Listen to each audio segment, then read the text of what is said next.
James Aven. I was in the 8th Air Force. The most notable thing that happened, the Remagen Bridge, it was the last bridge over the Rhine River, and we were directed from Eisenhower's headquarters to do whatever we had to do to save that bridge.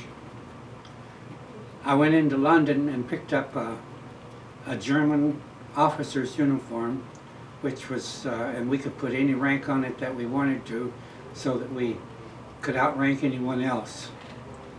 And we sent them to the bridge, and there were some Germans under the bridge. And we had the person there that outranked them, so they ordered them to leave, and that when the Germans had retreated, they would blow up the bridge.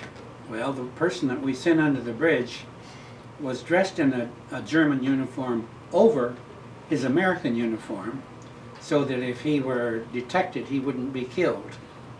That was one of the rules in war, and the Germans were very faithful about following the rules. So,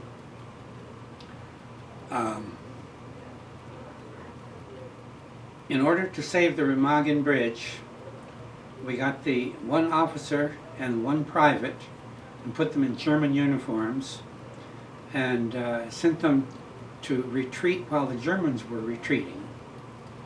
And they went under the bridge, and then he had rank enough that the Germans that were under the bridge, he ordered them to leave, and these were Americans in German uniforms. They had German uniforms over the American uniforms, and they had to do that so they wouldn't be shot if they were caught. The Germans did follow the rules, and our directions were to save that bridge, whatever we had to do. So we had the two Americans in American uniforms that went under it, and ordered them to leave, and they did. We knew the rules, but they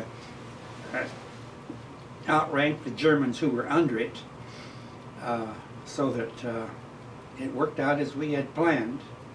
Well, I went into London and picked up the German uniforms and put them on and saved them at the base until the two Americans that spoke fluent German arrived, and then we put them in the German uniforms, and they went under the bridge to save it, because we knew that the Germans intended to blow that bridge because it was the only bridge left over the Rhine River at the time.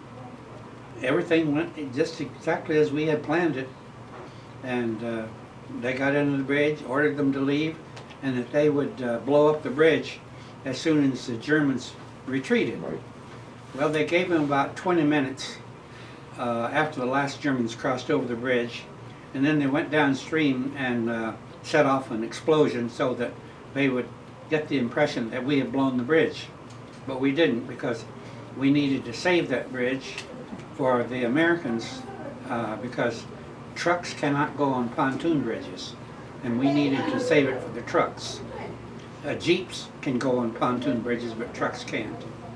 So only Jeeps could go across on the pontoon bridges.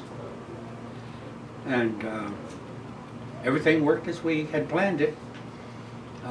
We saved the bridge, and we saved it for the Americans, and that's the story. Hollywood doesn't have that story. I saw one Hollywood film where they had GIs sitting on the bridge with machine guns shooting at some invisible target out there all the time.